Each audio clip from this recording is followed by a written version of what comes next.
Call to order the Board of Directors meeting for the Knox County Juvenile Detention Facility. Today is Thursday, November 13th, 2025. Unlike your agenda says, we're not a year ahead. Would you please call the roll? Commissioner Ross, Commissioner Jackson, Here. Commissioner Hill, Here. Commissioner Lee, Here. Commissioner Jay. Here. 4 members present. Thank you very much. Are there any further amendments to this amended agenda? Seeing none, I'll entertain a motion to approve the minutes. Second. Motion by Commissioner Lee, second by Commissioner Hill to approve the minutes from the last meeting. All those in favor, please say aye. Aye. Any opposed, please say no. The ayes have it. We'll move on to public forum. I have been notified of one person. Is there anybody else that is here for public? Anybody here for public forum? Raise your hand. Okay, Mr. Fox, if you would please jump up here to the podium. And you have 3 minutes to address the board. Thank you, Chairman Jay. I don't have a long statement this afternoon. My statement is mostly a number of questions.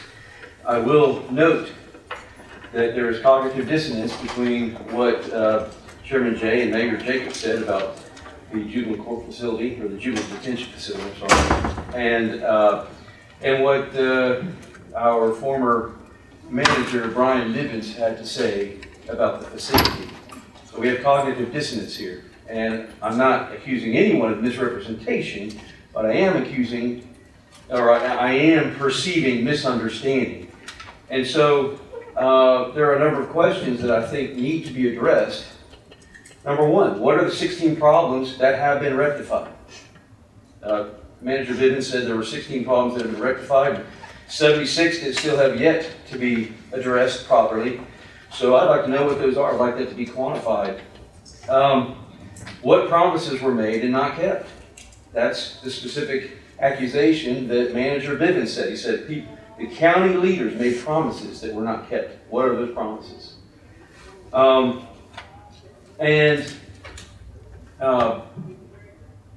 Those are really the two primary questions I have at this time. I will note that I intend on bringing a subpoena before the commission to be issued by the commission to Manager Nivens, because I'd like to hear his side of the story. And he may feel constrained about giving his side of the story, but I want to hear his side of the story. And I hope that the commission at large will support me in this endeavor, because I am a county leader. And I don't know if he's talking about the commission at large, this body, the mayor, but I want to find out. And so that's how I intend to try to remedy what's happened, because in order to remedy it, you first have to understand what has happened. And I do just want to comment briefly something about what I saw on the agenda, which is mental health services possibly being provided. And I think that's a good idea. As I understand mental health for minors and juveniles across the state, there are very few facilities right now. Minors go to Chattanooga or they go to Memphis. There are no beds in Knox County for inpatient services. So I think that's a good idea. Everybody knows that I'm a small government conservative. But one area in which I think the state has failed the community, the public at large, is providing inpatient mental health services. There was an experiment, everybody knows the story. There was an experiment that was undertaken in the 70s and 80s of just discharging this as a responsibility of the state. And I saw I'm almost done. I saw a statistic recently on Twitter that shows that basically since this experiment was tried, the number of jail inmates and the number of inpatient mental health patients has just flipped. So now we have a much higher population of prison detainees and a very low population of mental health people receiving mental health treatment, and it's basically just flipped.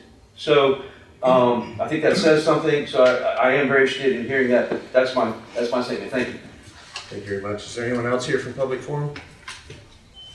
Seeing none, we'll move on to item number 5. I've asked Dwight Vandevate to lead off our meeting to talk about what we have accomplished since the takeover this summer and where we stand today. So thank you for joining us. So if you'll just introduce yourself for the record, please. Sure, Dwight Vandevate, I'm Chief Operating Officer for Knox County Mayor Glenn Jacobs. So thank you, Commissioner Jay and members of the board. I'm glad to have this chance to speak with you. Commissioner Jay, as he said, thought it'd be timely for us to offer a brief status report from the perspective of the mayor's office, particularly in light of the sudden departure of our previous interim superintendent. I'm glad to do so, and mine is a simple message. We are in good shape today. In fact, we are in infinitely better shape than we were when we started this process July 1st. The leadership team that we have here in place, Captain Corey Dower, Lieutenant Destiny Bishop, our administrative assistant Megan Lively, they are steady hands at the helm. They continue to make progress every day, and we are proud of the work that they are doing. So I thought I might just start with a few basic questions that you might ask me. Just go ahead and put them on the table. Are the kids that are in custody here being properly and appropriately supervised by the staff? Yes. Are the kids in our custody receiving 3 nourishing meals a day and a snack at bedtime? Yes. Are they receiving, critical, are they receiving proper medical care from a trained and credentialed medical professional with the support of the leadership team in place at this facility? Yes. Are they receiving essential educational services and programs? Yes.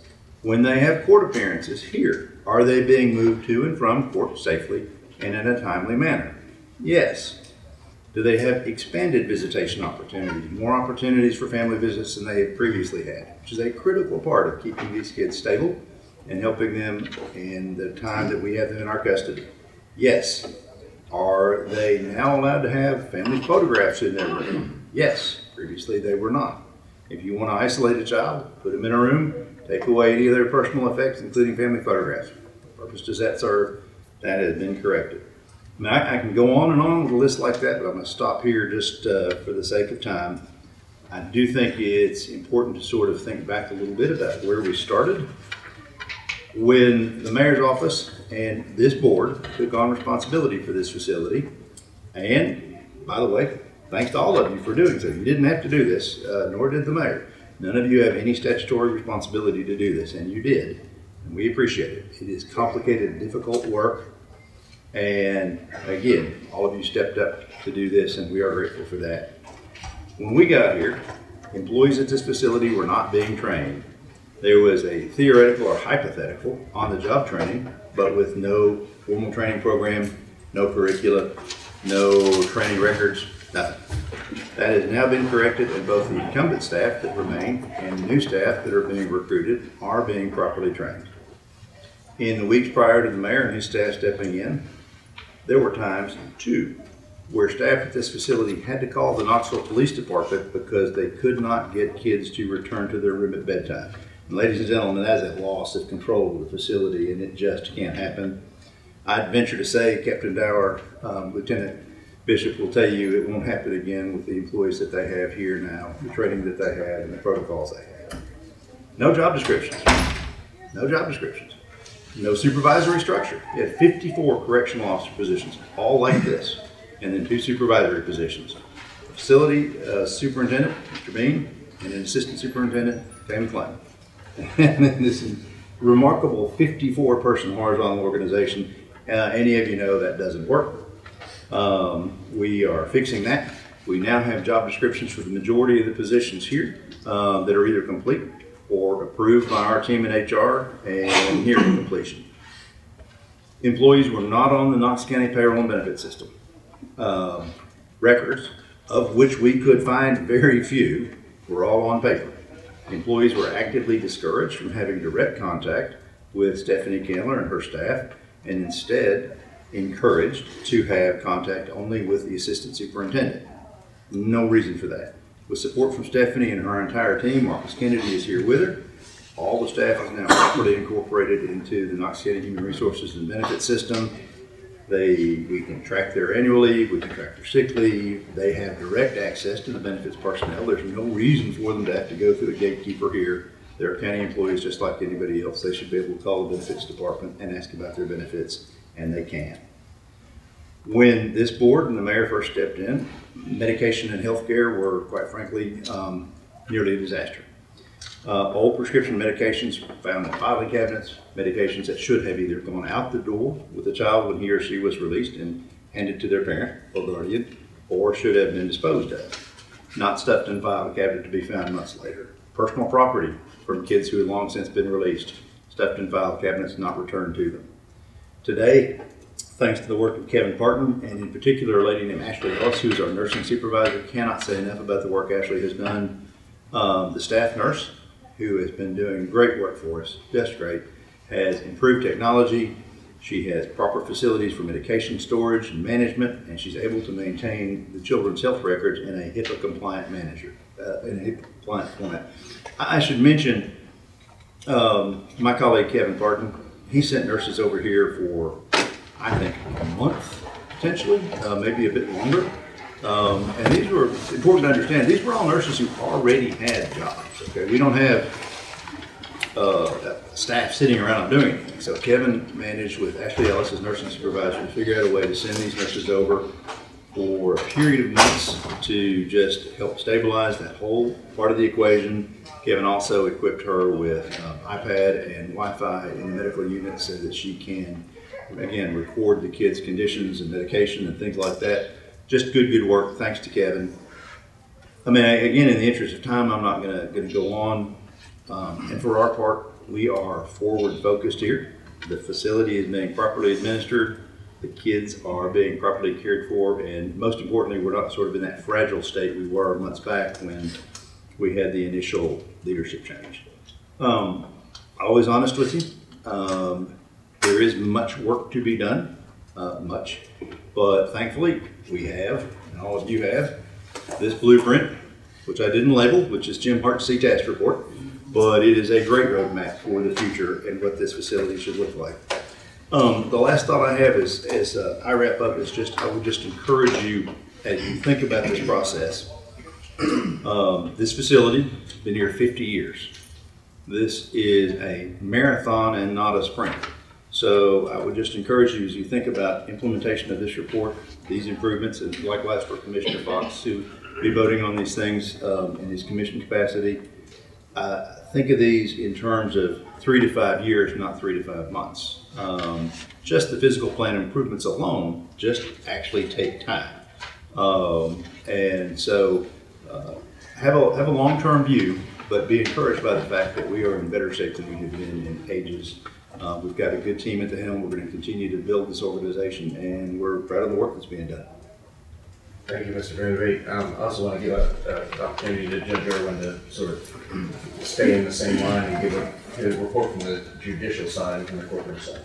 I have my magistrate, Reed, who deals primarily with the delinquency side, and myself have noticed no interruption of service, no unnecessary delays.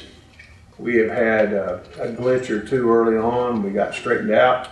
We've worked on better communication. I have never had as many people back there using the computer system. Our old staff didn't understand the old computer system, didn't understand the new computer system. And now I think there's about 15 people that are trained to use the computer system that we all live with every day. I think that's a big improvement. But I'm seeing kids here on time. There's that quiet moment where you're sitting in the room with a 14-year-old, you say, are they taking good care of you back there? And so far the answer's been yes, and that's what I'm interested in. I don't think anybody's been unsafe. I don't think we've got anybody that's gone missing. I haven't visited there much. I don't go back there much. When I do have to go for something, the place is clean. Seems secure. I'm always greeted by staff. The phone's being answered when I call. Got no complaints so far. I just am mystified by the sudden departure of our interim superintendent. I don't know why. He didn't tell me. He just left and did an interview with the newspaper and went off in the sunset. I don't know why. That I think there's been no interruption in service. From my perspective, actually things have improved quite a bit. Thank you very much. In the packet that I handed out, I want to actually direct you to the last page, or the last 2 pages here. Sorry, they're out of order. I thought it was important to map out who all is working on this facility and has been leaning in. The first page you'll see are all of the Knox County resources along with the state of Tennessee that are actively working on the facility and working to support the facility. This is a vast improvement. We have PBA working on our facility and our physical plan and some of the long-term visions for capital improvements. Of course, our finance team is always working on our budgeting and what those capital improvements might look like financially. We have the mayor's office, Mr. Vandervade and his team and the mayor, payroll, record keeping, our human resources team, the sheriff's office providing work crews to do some of the cleanup, and they're also working on a transition team, and then of course our health department is leaning in addition to the Department of Children's Services. And then on the second page of this document, I just wanted to lay out who is all here working on a programming side. There was virtually no programming or support from the outside entities before this board took and this team took over, and now there are lots of work from our partners in education, the school system, Metro Drug, our therapy dogs of habit, Verbkind in the mentoring program, of course the mental health services and social work from Dr. Bly and her team at the University of Tennessee. We have support on Sundays for our religious services with Temple Baptist Church and the McNabb Center with some mental health support. So there's a robust, in addition to the administrative side, there's a robust community support. We've probably had an additional 15 or 20 inquiries from either individuals with experience or other organizations saying, what can we do to help? And we're cautious to overload the team and the system with too much, but we know that the support is there from the community going forward. So I just wanted to point that out and give everybody an opportunity to see how many people are working to improve the program. Yes. Mr. Chairman, before we get too far in front of the agenda, Mr. Vandervade, can you respond more directly to, what do you believe and your staff believe is unsafe and insecure about the facility that we support? I think there's a condition today that I describe as unsafe. If there was, we'd take steps to address it. Absolutely. As an example, in Mr. Hart's report, you saw that there is the absence of a second perimeter fence to prevent the introduction of contraband. And that's clearly something that needs to be fixed over the next few months or year. I just point out, it's been that way for 50 years and hasn't been an existential threat to the facility or any of the kids. So what sense of urgency do we approach it? I think due diligence, and we want to get it done. But I don't think that kids are in harm's way as a consequence. Puts a little bit more onus on Lieutenant Bishop and Captain Dower in terms of making sure contraband is not introduced, that sort of thing. But it's not a condition that renders the facility intrinsically unsafe. If I could characterize the things I think are most urgent, I think after hours and weekend staffing for medical probably would be my number one. We have a good staff nurse during the week, but the facility runs 7/24, 365. Kids are coming in all days, all hours, that sort of thing. We like for each of these kids to have some sort of physical exam, just to make sure they're in good shape and they don't require any medical care before we take them to the facility. You also have, as you do with any population, and Judge Irwin speaks to this a lot, every one of these kids that comes in these days is typically on some form of medication. They likely don't have their medication with them. We like to do some sort of assessment to see what medications. Is a child diabetic? If he or she needs that medication, we need to address that in short order. Harder to do nights and weekends. We are going to press for some kind of progress there in order to do something. We don't need another RN necessarily after hours, but we do need somebody that can give an examination to kids coming in after hours before the nurse gets here. We need somebody that can help sort of manage that space in between what I would call sick call and what is a truly emergent situation. Now, if there's ambiguity, what is the staff going to do? The staff's going to default or err on the side of caution to emergent situation. They're going to call an ambulance and have that child taken to the hospital. That has pretty consequential implications because that child is in custody and will remain in custody for the duration of that trip. They're in custody in the ambulance, they're in custody at the hospital, they're in custody on their way back, right? So when you take a child out of this facility, out of this portion of this facility to the hospital, they're under guard.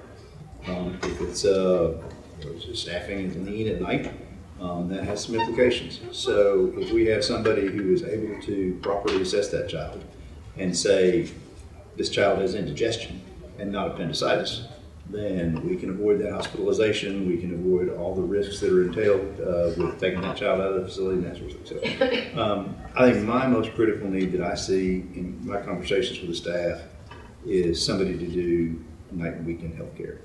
But again, 911 brings an ambulance. And so if there is an immediate concern about an emergent condition, they're just going to err on the side of caution. Call an ambulance, we're going to take that child to the hospital. If it's unnecessary, that's all right. We do what we needed to do.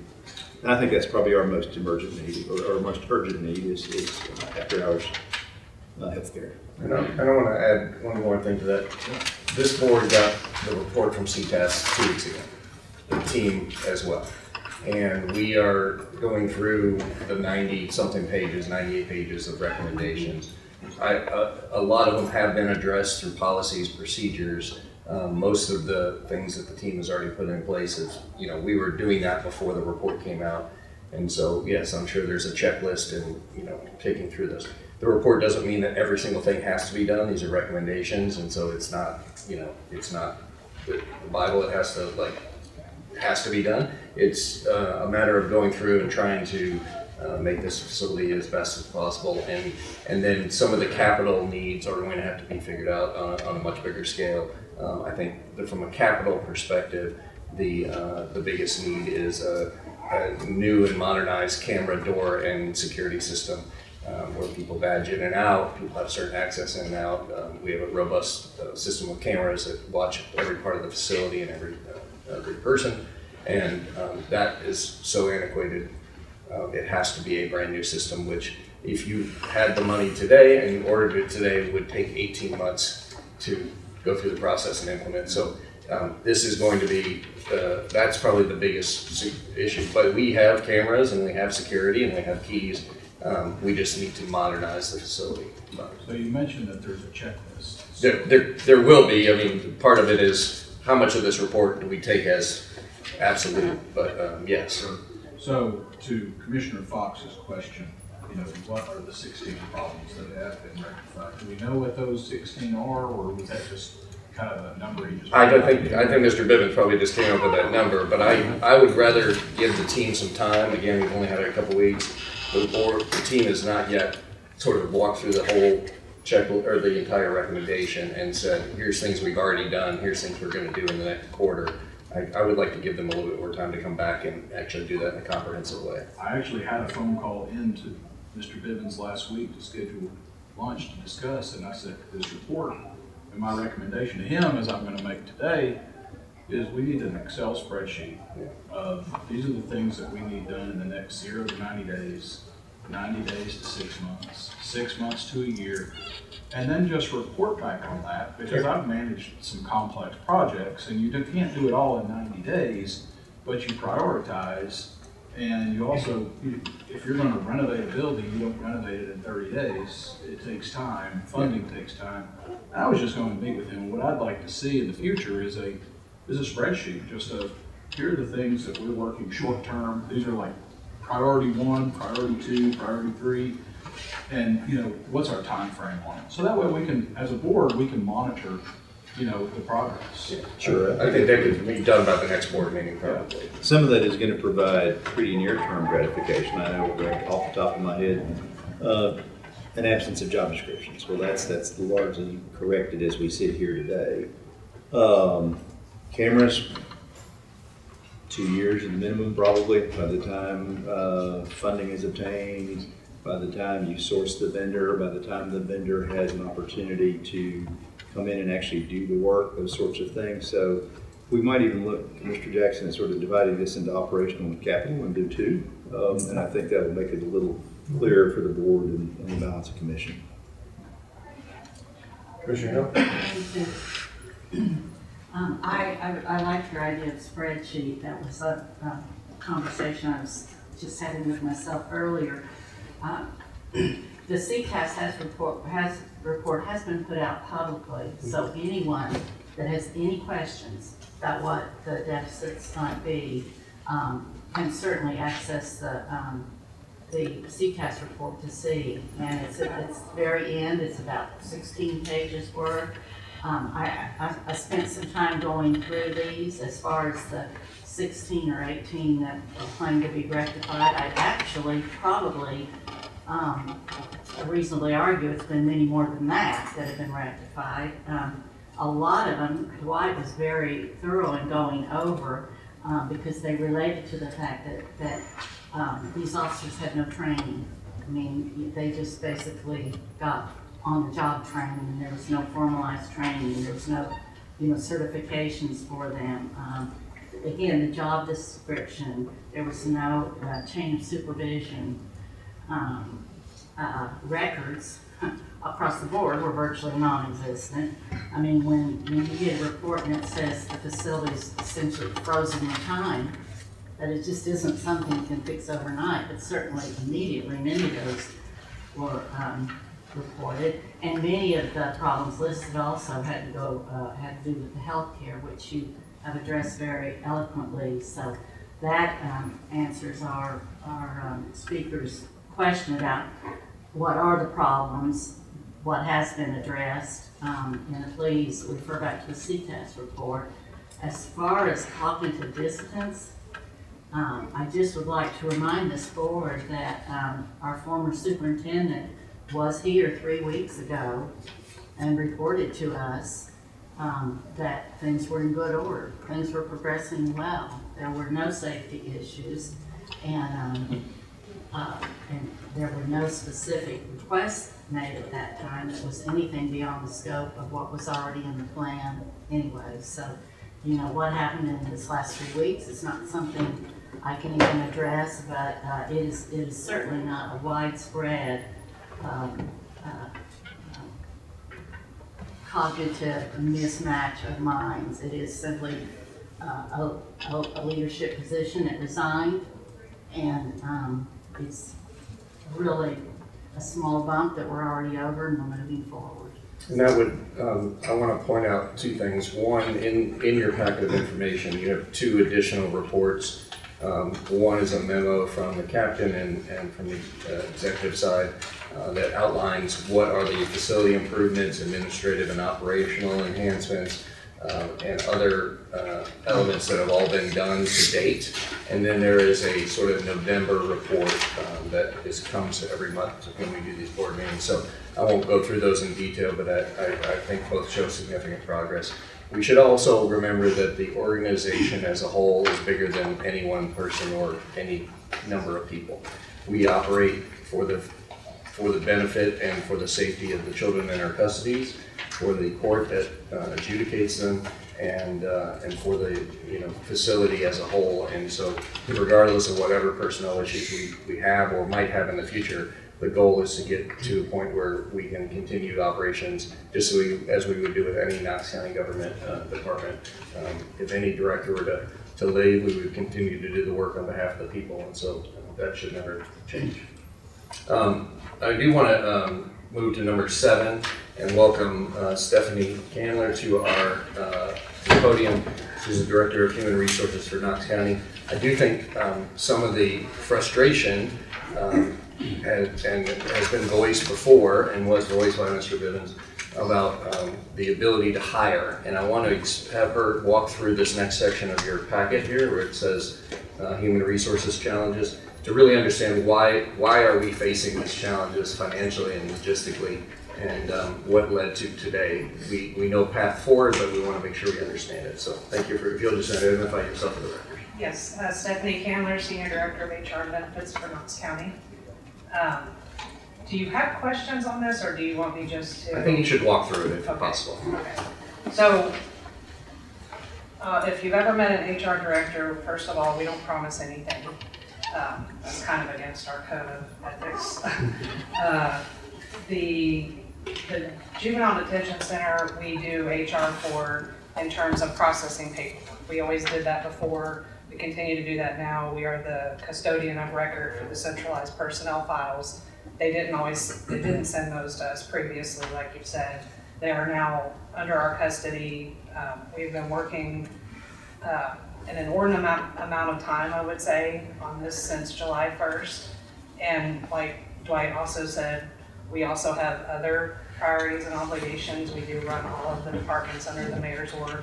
We work with all of the elected officials' offices. There's 11 of those.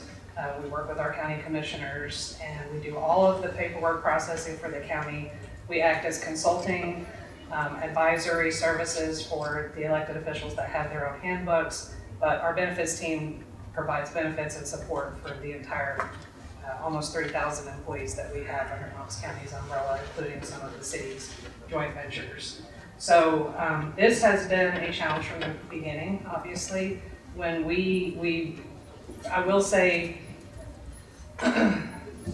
we don't love talking about personnel issues, but there are a lot of them, and those definitely are not fixed overnight. Those are typically more of your 3 to 5 year to bleed out a culture that has existed for as long as it did with existing staff. And the quickest way to upset people is to change things. So we did that very rapidly.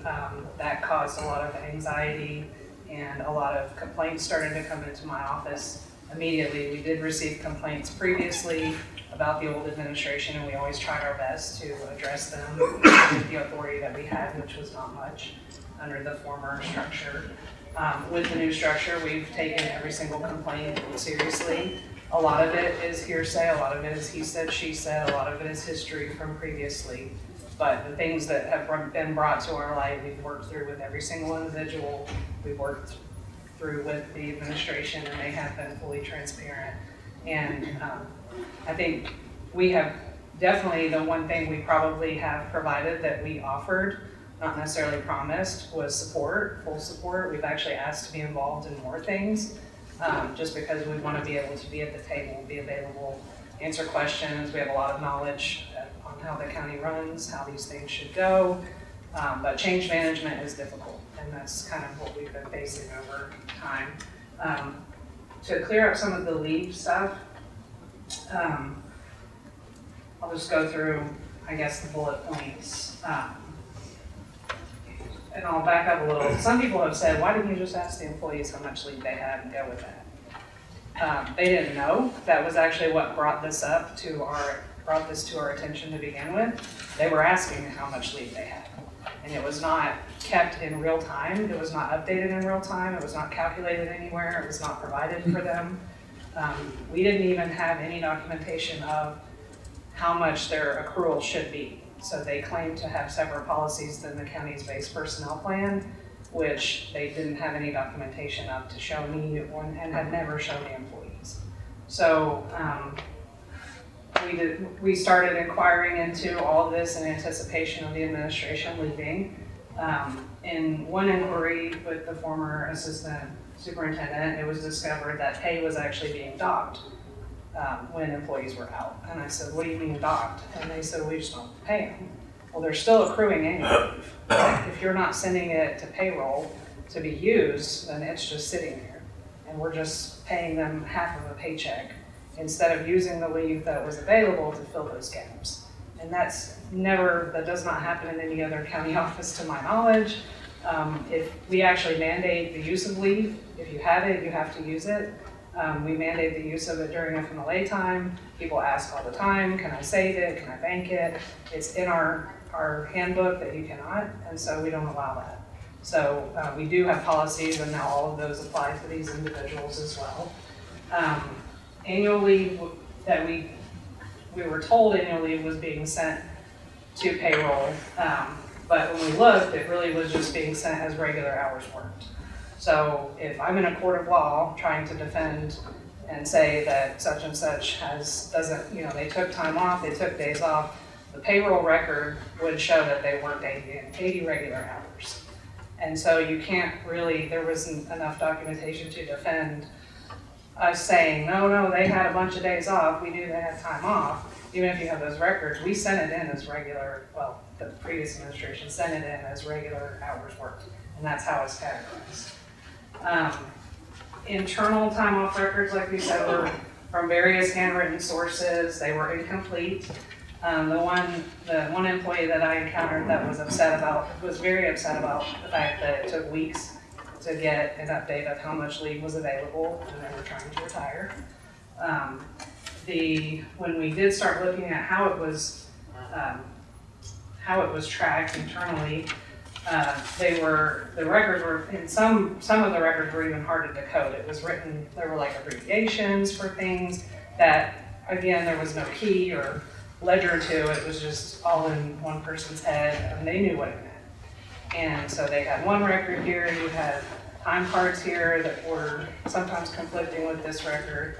You had a semi-monthly summary that was then transferred over here that was conflicting with this record. So I had at least 4 or 5 different sources of time off to look through, but it was not accurate, it was not complete. And even when the former assistant was showing me how they did it, there were several times that said, oh, that's a bad example, and we would have to move on to another. So at that point, it was bigger than my office could even handle, and we went to internal audit to ask for help and seeing if we could make any sense of this. And at some point, you kind of have to say how many hours would be spent trying to come up with a semi-accurate record that I still, in my professional opinion, do not feel would have held up in court if we had stood by it. So under the advisement of internal audit, we decided to start fresh as of July 1 when we took over, use our leave accrual factors and calculate for everybody that was on staff and make them whole. It felt like the right thing to do. It felt like the safest thing to do in the county's best interest in terms of being able to stand by the fact that we couldn't help what happened before, but we could make it right and get them in line with. This made the employees that were complaining about this very happy, obviously, and so we resolved some of those problems. Internal audit had to calculate, the value of all of that. I think the total was $625,847, which was an unanticipated expense to the county, and that's some of the. And explain that that's booked that is booked for everyone that is here, that was here as of the time of the transition. All those people have not left, some have, and so the second line, the last line on the bottom is about what has actually been paid out, but they have to book it as a liability of what will be paid out if the rest of those employees resigned or retired. This is what the county would owe. Yes, and so we had to, obviously, like you said, expect that if everybody left, this is what we would pay. So it was $365,847 for vacation and $260,000 for sick. I think I saw somewhere that we have unlimited leave, and it doesn't cap. It does cap. Our annual leave policy caps based off of your years of service. You can't accrue past a maximum point, and then it rolls into your sick leave. Sick leave does not cap, but we do not pay that out when you leave. If you retire, we do have a retirement payout policy, but it is even limited at a max of $10,000. And it's paid at $100 per 8 hours, which is still less than what most people by the time they retire would make in an 8-hour period.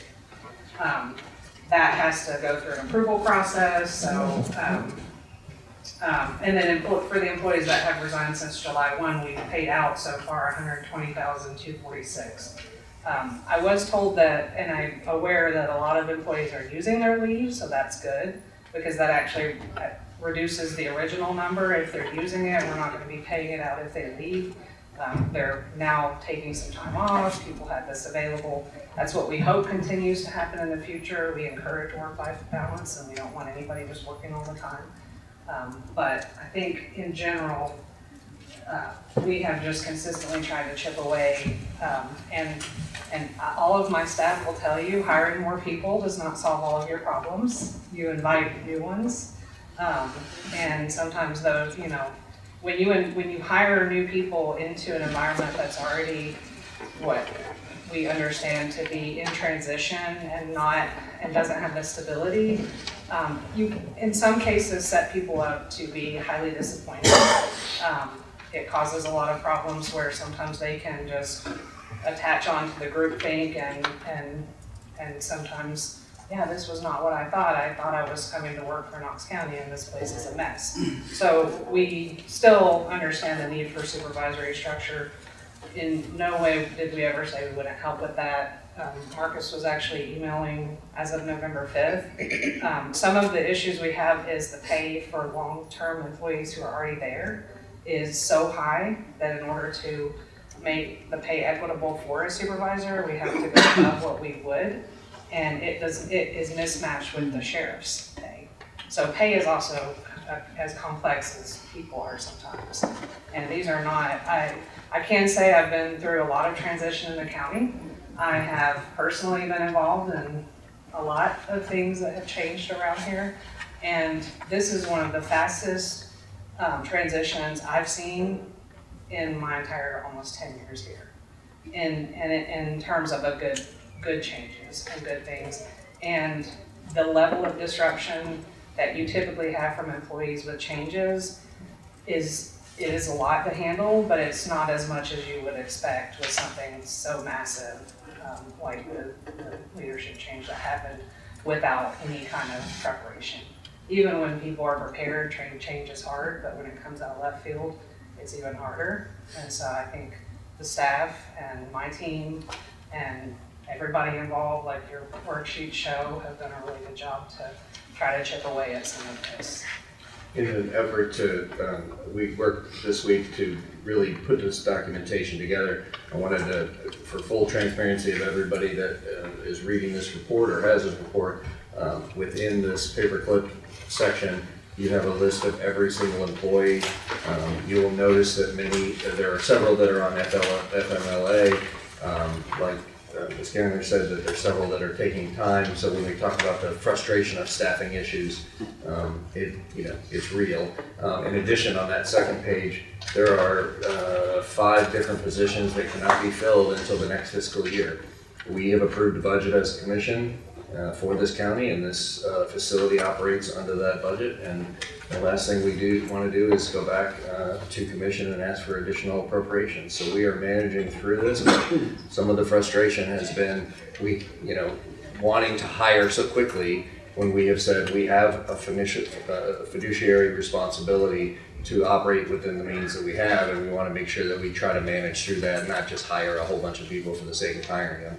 We do need additional positions, but what you can see on the second page is starting this month, there are 3 additional positions that are available because of the budget, and there are more next month. So there are literally 6 more officer positions that are available that are coming in a short order. So that the staffing is stabilizing. Also, wanted to make sure we understood the first page of this is from our payroll system. The first page are those sick payouts that are referenced on the first page, and then you have all of the annual leaves for those who have left, and then you have a full year-to-date budget report of everything that has been spent on this facility to date. So this is literally the entire financial footprint of the organization, and it explains why those staffing challenges exist. We are not overspending this budget, and we are not going back to commission for additional. We're working through it. And I've been told by the team many times, we're working through it and we're staffing it and we're covering it. They understand the challenge, but they've provided me with, and if you would like a copy, and it's a very big spreadsheet of the staffing model and when people are working. This is the first time in 50 years there's actually been a printed schedule with people's names on them and shifts and who's out and when. So they are working through it and doing an incredible job. Questions for our HR team? And we have reduced the number of children also to help with the staffing levels. Yes. Thank you. Thank you. Just one quick, did we do background checks? We do. Did we do it before? Yes, We did. So that's continuing, correct? I believe so. But Where in that 50 years that process started, I couldn't tell you. I don't think it has been the case Commissioner, I don't think background checks have always been done. They were done under the prior administration. We We are absolutely doing them today. And we actually did them on everybody to start fresh, and we'll be doing them annually. Actually, there's a DCS requirement that they are to be done annually, and I don't believe they were being done. Thank you. All right, continuing on with personnel, item number 8 on your agenda refers to this organizational chart and this second page attached to it. We just want to educate everybody before it's actually before 7-1, well, before 8-1, which is when the resignation happened in the previous administration. Basically, it was, as Dwight pointed out, it was the chief and then everybody else. Our current organizational model puts this board as the oversight, and then you have basically broken the facility into 2 buckets. You have the administrative side, and then you have the correctional custody side. And that is the current structure. This model below on the bottom is a potential model that we might consider and talk through. This is something that the staff put together to talk about what do they need in what order and some of the medical needs. This is just food for thought. But all of this comes down to the second page. There are DCS requirements of how many Office of Corrections officers we need per student or per juveniles in the building. There's a ratio that you have to manage. So as more come in, you have to have the staff. And if you could imagine managing something, say with 16 or 18 juveniles that we have today, if that went to 36 tomorrow, you still have to have the staff. So this is not you can shrink or grow the staff on a as needed basis with all the training and everything that has to happen. You essentially, much like a fire station or any other emergency personnel, you have to have enough staff to cover every emergency and every situation, and then you use those wisely. And so this gives a breakdown of if we had if we had so many children, this is just corrections officers. This doesn't include administrative support, cafeteria support, janitorial, all the other things that run this building and this facility. This is literally just corrections officers. So you can see how quickly you could need an additional 10, 20, 30 people. And then along all of these they also need common buffer. People have time off, people get sick, people have family issues that they have to take FMLA. So this is just sort of a really, really small blueprint, but we're trying to make sure everybody understands that this is not something you can just staff like a restaurant with so many people that would come in the door. You have to be prepared for a little bit of everything. At this point, I also want to just give a chance for Captain Dower to talk about the staff a little bit and talk about where the staff is and the morale and during the transition and how's everybody doing.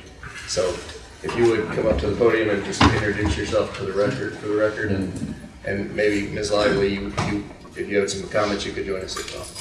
Captain Dower. Everybody in the building is taken really well to the transition point. I don't think anybody was shocked. I think everything's gone smooth. It's been a really good transition for the last few days. So staff's been real receptive to the changes you can make. I think we're moving in the right direction. Can you talk a little bit about the amount of applications you have, and we talked about could we hire anybody to fill these? Yeah, we have. She's probably better at that now. Okay. But we've been interviewing already. If you could introduce yourself for the record. Megan Lively, I'm the administrative assistant. So we have an ongoing application right now that is just out there for everybody to apply for at this point. Because of the changes that we have in the staff, they are, it's kind of quick changing. So when they come in and they realize they didn't sign up for that type of work, then we're back to square one. So we keep that application open. I did want to point out on this, when he's talking about these officers, this is just child in room numbers. This is not your intake. This is not, all the extra staff that goes along, like he said. So this is just officers in the pods versus everybody that it takes to run that facility. Our escorting officers, our visitation, all of that is not in that factor of numbers. So But we have about 36 applications right now. We've got some interviews set up for the rest of this week. And most of those positions that are on that staffing page that we have the dates lined up for coming up, we've hired some, what we think will work out really well for us. There's 2 positions on that are still, that we can't hire until 12/15, that we're waiting to look through more applications as they come in. Can I make just a quick observation, Mr. Chairman? I think Captain Dower or Megan alluded to this, but for every 10 people they hire, 1 or 2 are going to come in, and the first time they hear the metal doors clang behind them, they're going to figure out this work is not for them. That doesn't make them a bad person or anything. It's just, it is not suited for everybody. I came out of the adult system at the sheriff's office. Started in the jail in 1984. It is a special feeling the first time you walk into those facilities and you hear those bars playing behind you. So we will always have some for every, I don't know if there's a ratio or statistic I could give you in good faith, but for every 10 people that come through that door as a new employee, some portion of them are going to go, this is not what I thought it was, this is not work that I'm suited for. So there will always be some of that. Questions? It's a tough job. It is. Do you all have any questions for the team? I have one. If you could prioritize your top 3 immediate needs for the board, what would they be? Medical. Come up to the, sorry. Come on up to the podium.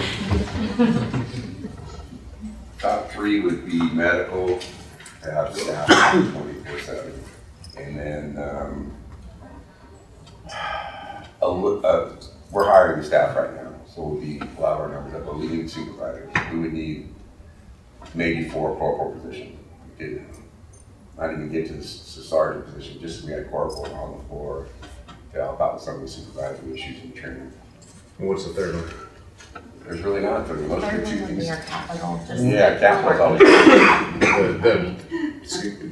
for the cameras and cameras. The security fence is not a long fence. There's just No. a one part there that's exposed. Is there more than just this end? Yeah, that's actually, it would exposed? have to go from that corner right there in the parking lot back around to the end of the gym. I don't know if you're, Right. like, about where our parking lot ends, on the Right. backside. So that would secure us, and then we'd have all the locked doors and then permanently secured at that point. So there is a security fence on this first part right here that goes to the employee parking lot. Yeah, that needs to be redone too, but yeah. Yeah, but it's got razor wire on top of it. I guess it's a security It fence. was one time, yeah. Yeah, yeah. I have a question off topic here, but if there were a fire, how do the youth escape? We would escort them out. So they all have egress routes. So some of them go to their yard, they have a yard that's attached to their unit, and then an exterior, like a level 2 yard, where they would egress even further out away from the building. That's been vetted by Brent Seymour and his team to come and work with Megan and Corey and Lieutenant Bishop on our fire safety plans. Would even be, that perimeter fence would provide a secondary egress too, so it would be even better. So they're able to get to safety, Yeah. they're not gonna be locked in the room, concerned about that. I have a question. When you talk about your medical needs, especially nights and weekends, are you indicating that medical needs to be on site, on call, and what level of medical, an LPN as opposed to an RN? I mean, what I are you think looking an LPN would be really good. Just, so if I create a hypothetical situation, I'm a staff member doing intake on a kid that comes in, he's been in a fight. Do I make a determination he's got a head concussion, or I put him in the cell and he gets worse overnight? So the liability issue for us as staff that's intaking without having a medical personnel there makes a question. on site that you? And what is our coverage now approximately? 8 to 4 Okay, during the day, during the week? during the week. So Beard County Schools has an interesting issue. A lot of parents work at factories or they work in tourism. They just can't get away with their kids. If the kid is sick. So they use a telemedicine. They outsource telemedicine to another company. Is that something that you've looked into? We've talked about it. We've talked through some of them. I mean, like my big thing is that head concussion thing. For me, it always makes me wonder. Even if there's a fight in the facility, two kids get in a fight, do we want them to be immediately seen by somebody in person, or are we comfortable with them being seen through the whole? I guess that's the difference between an emergency Yeah. situation and sniffles. Well, that's a gray area, Commissioner. I think I can say this was nothing to disclose the child in question, but we had one that was complaining of chest pains after hours. That child was hospitalized and the diagnosis was heartburn. It was the right thing to do to send that child, but maybe if we'd had somebody on site that's properly trained, they could have avoided that hospitalization. But we're gonna, in the meantime, we're just gonna err on the side of caution, just know that. All right, item number 9 on our agenda is just to open the discussion. We won't vote on anything and we won't finish this discussion today. But I do want to make sure that this board understands that we're going to have to really vet out the future modeling of this facility going forward. As you know, we all voted as a board unanimously to recommend to the full commission that we have an extension for 6 months to continue this transition work and continue the stabilization of the facility. I will give the commission all of this information, and hopefully on Monday we will get the support from the commission to continue that extension. The sheriff has said he is not ready, and we don't think this facility is ready to turn over. That timeline would move to July 1, 2026, and as it's currently written in our ordinance and in the resolution, that would change to the sheriff's management and control on July 1. That would start the new fiscal year as well. There's one big asterisk on that. The sheriff does not have to statutorily run this facility or take this facility. He is offered. We have an election on May 5th. There is a primary, and if there is a clear winner out of that, and no one on another side of the election map, then or even if there is, you may have a new sheriff candidate. You will have a new sheriff somehow, some way, and that new sheriff may say, sorry, he might agree to it, but I don't want it, you can't make me. And so we need to be prepared for what if that happens. The sheriff currently has a transition team and has been working on what would it look like. I believe our job as a board, transition board, is to deliver the very best facility possible with the least amount of issues in this time frame, so that it's set up for great success. And if it goes to the new sheriff and we've done our job and this team has done their job, we will have delivered them a very good facility, hopefully with new licensing and many of the things in the CTAS report that are actually accomplished. And that is one path. If that happens, great, we will have done our job, the sheriff runs it, there is no more board, and that's where this thing lives. If a new sheriff says, no thank you, then we have to be prepared to say, what does another model look like? The current model is a board management model, which is what we have now. That means that a board oversees the facility and the team. That team reports through a command structure and ultimately to the board. You'd have a board chair and vice chair, and you'd have a structure of the board that meets. You would always have, of course, open meetings and transparent operations, but this has to be determined of what that board might look like. I'm a big believer that if it ends up in the board management model, that a majority of us as legislators should not be on that board. Perhaps there's one representative for commission, but we're legislators, we're not operators, and we don't manage. We're doing this really in a partnership with the executive branch right now. And I've said publicly, if it ended up in a board management model, then we should really spend these months to determine who is on that board from the public. Should we have a representative from a mental health provider, from a juvenile mentorship provider, from a social work provider? Like what should that board look like, and who should be on it, and then recruiting for it and being able to put it in place very quickly. Those are all timing things. There's another model that is, should it be under a judicial model? And I don't understand fully yet the who has the ability to have the statutory authority over people in custody. I can't quite get my head around from the law department, from the judiciary, and from the board, like we have people coming in handcuffs and they are in custody. Who has the authority to do that? From the state level and from the federal level and or maybe it's just from a state level.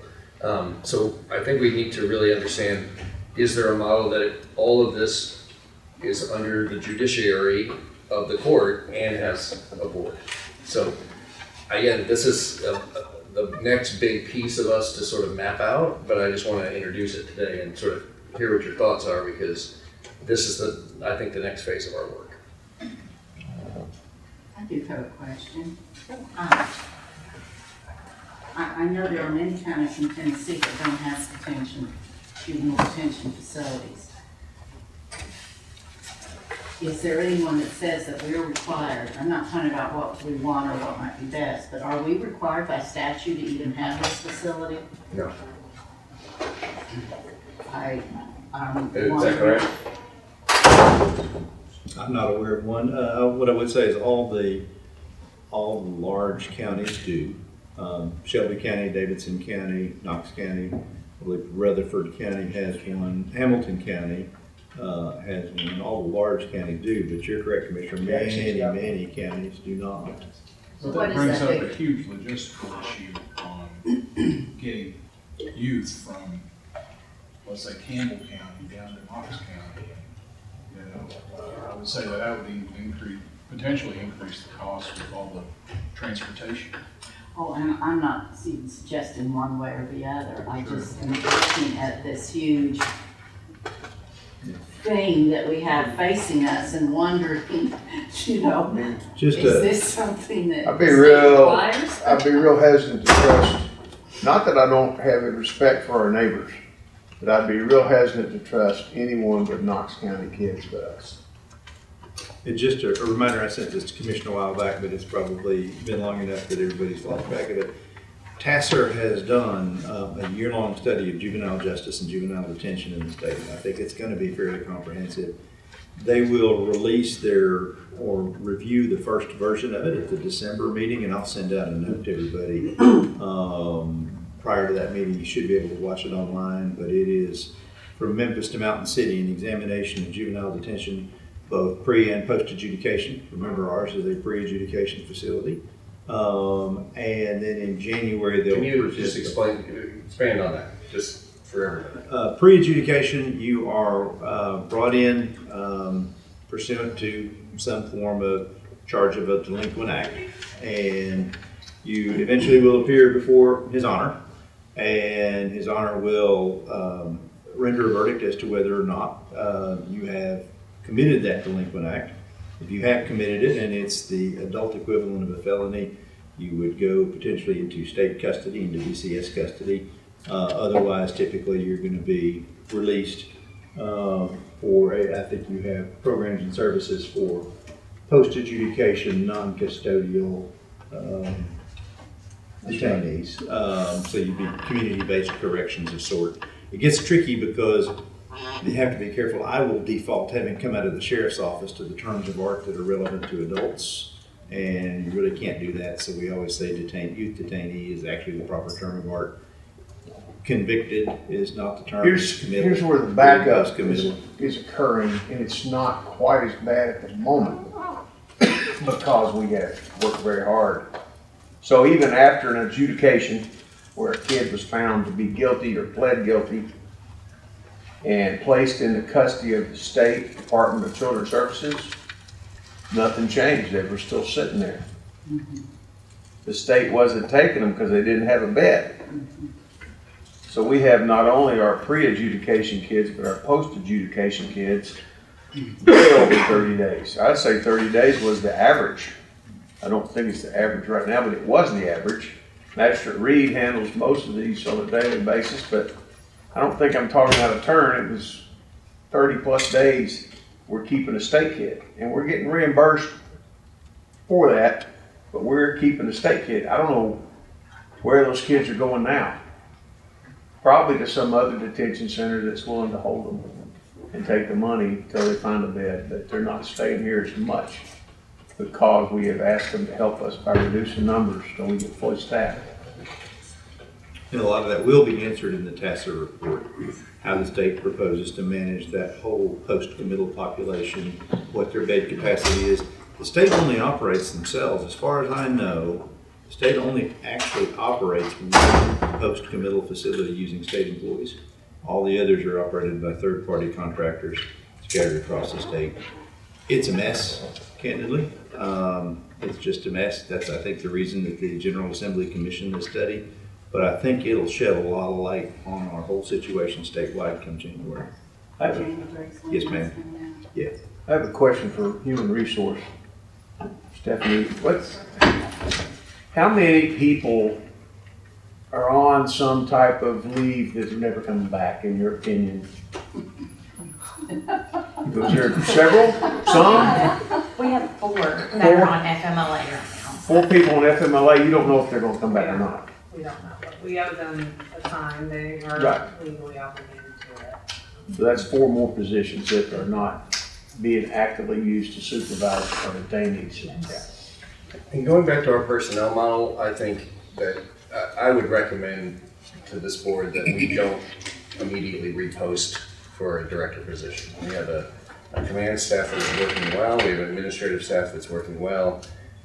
We know that we have budgetary constraints anyway, and I think until we work through what is the future modeling exercise, because there's also another one I just wrote down, which is a third-party management from an outside vendor. That's another. Until we work through this, I would caution us to immediately post rehire, put somebody new in the system while we're continuing to do it. The team here has said we're good, we're managing it, we have the team, we're going to take care of it, and we have faith in them. So unless you all feel differently. Well, first of all, heck no to an outsourcing. We'll be 100% opposed to that, but Commissioner Goodwin, I don't have an objection to that. I would just like assurances about the list of changes and CTAS, things that have to be done or need to be done sooner than later, or done period, that's some entity, some person that's responsible for working that and reporting back to us. My concern is taking nothing away from current leadership, but they've got their hands full just operating the facility. Who in fact, if we do not replace Mr. Bevins, will is in charge. be in charge of this piece of it. Well, I think right now this still falls into the executive branch of Knox County government under the mayor, and so it sort of starts with the mayor and Mr. Van Beek. It is also this board. So you're gonna do it. It's also this board, then is the management and oversight, and then this is the operational team. So there is a structure in place, and we have that here. Rest assured. All right. Our next board meeting is just 4 weeks away, and I think it's plenty of time for us to list out all the different parts and pieces and talk about what we've already accomplished. But one thing that and I was opposed to having this go into the sheriff at the beginning, and my opinion's not changed because of this exact issue, is that we won't know until probably May, what the temperature of the next sheriff will be. And that's very concerning for me. I think we ought to today start moving forward with an expectation that it won't go into the sheriff's department. And I would like to direct executive staff. I think that what we need is to start putting a committee together under our board made up of community experts that might be Helen Ross McNabb, mental health, people who have expertise in this area, and this committee would be the building blocks for the board of directors that would replace us eventually, and start thinking of what are the other ideas for this facility. The one thing that I've learned being on this board for 4 or 5 months here is that it's more complicated than Anything I've ever dealt with. There's so many things. Every time I bring up an idea, Judge Irwin's like, well, think about this. And I'm like, wow, I never even thought about that. So I think we need to start putting together a committee of experts. And I would like to direct staff to come up with a format of what that would look like for next month. I think, I agree with you. It's definitely worth considering. I would like to walk through next month all of these models, and we can take some of the research of other models and just really walk through. I think next month what we could do is go through each one of these models and talk about the pros and cons, and then we probably could decide on what model do we want to pursue. We will have had the extension, I hope by then, have a little bit of breathing room, but also we if we decide to head that way, then we have to, there's some legality of what we have to do legislatively, and we'll just have to time that out. So I agree with you, but I think that's a big chunk of the next board meeting, and we can work together. But I don't think that there's anything wrong with starting to put together that format and that foundation. Sure. Who do we want on this board? And let's set a committee that, starts analyzing what is the future really going to We'll look sketch something out. We had met a couple of times with Helen and Ross McNabb about their scope of services and just talk through some of what our options might be. We also have a tremendous amount of partners that have reached out to us, literally and former experts in the fields that have all sort of offered. So we have a whole bench of people I think we can sit down and kind of talk about. A couple of things, Mr. Chairman, that I think are worth noting as this gets before commission. This commission knows that the ordinance and the resolution, we were building the plane as we flew it, done in a hurry. There probably will need to be some refinement. What the ordinance provides is it authorized the mayor to hire the interim superintendent and presumed that that interim superintendent would stay in place until January 1st, when the sheriff would take over operations. So we, on guidance from the law director's office, just going to designate Captain Dower as the interim superintendent, put that on spread of record for commission in November or December. What I'd encourage is stability and continuity above all right now, because what the staff does not need is uncertainty about their future. Not just the command staff, but the staff in the back, the staff that are there every day, boots on the ground, keeping the kids safe and well. So maybe give that a little bit of thought as you look towards next year. If I am Tom Spangler, even if my successor says, I'm willing to do this and I'm willing to take it, if I'm Tom Spangler, am I going to take it for 8 weeks? Because it would be effective July 1st. Sheriff Spangler has July and August, and then his successor takes September 1st. So, and I can't speak for the sheriff, but if I was the sheriff, I'd say, why not just defer this and do it all in one fell swoop? You can do it budgetarily, but I might want my successor, instead of picking it up for 8 weeks when people are coming in, measuring the cartons, and I'm packing my stuff up. Maybe that transition occurs September 1. So just food for thought. Okay. Other thoughts for today, and any new business for this board or anything? We have a list of things to do for the next meeting, so. A positive note, if you don't mind, sir.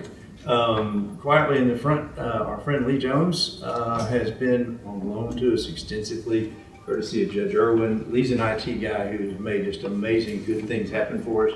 He's not our employee, and Judge Irwin has been, we do have an IT guy, but there's a lot to do back there. We started without even a website to advertise our hours of visitation, things like that. Lee has been a great set of hands, and Judge Irwin has been extremely generous in letting us, and Heidi as well, letting us have this time. So I just wanted to recognize that. Thank you for the work. One of the things that whenever you're in these crisis scenarios, you've got so many things to do, it just seems like there's just so many more things on top of other things. As far as the spreadsheet that we would like to see, I'd also like to see what we've accomplished. Because sometimes it's great to look back and say, Well, I'll point you to this. Here's where we came from. I'll point you to this memo because a lot of it is in here, but I think we can put it on the spreadsheet as well. We could add that to it. I caution everybody to remember while all this is going on, that Bo and I are seeing these kids coming in here, and it doesn't matter what kind of equation you put to it, it's a one kid at a time business in here. We do the best for each kid that we have, and that's the whole building. That's this side of it, that's detention. They all have different needs. So there's a heavy human element that sways and drives these numbers, and we don't ever want to lose sight of that. These are not numbers, these are kids, and they deserve our best. And they deserve your best if you're on this committee too. And I think they're getting it. It's just, I don't wish I had all the answers. I wish I could say, no, do it this way. I don't. I'll just say there's been no interruption in service, and I'm thankful for that. Thank you for your hard work. And would it be fair to say that, or stereotyping to say it's interesting that the accountant on the committee really likes spreadsheets? Our next board meeting, 2 bits of business before we wrap up. Our next board meeting is Tuesday, December 16th, same time, same place. And then I have laid out the 2026 proposed schedule. Take that with you if there are any major objections. I've tried to sort of follow a pattern with one exception in March, and it's shifted around spring break. But if you all will just let me know if any other states find, and judge as well, if any of those we see a major conflict, we'll adjust. But right now we'll set that as a schedule. Seeing no other business before the board, we are adjourned.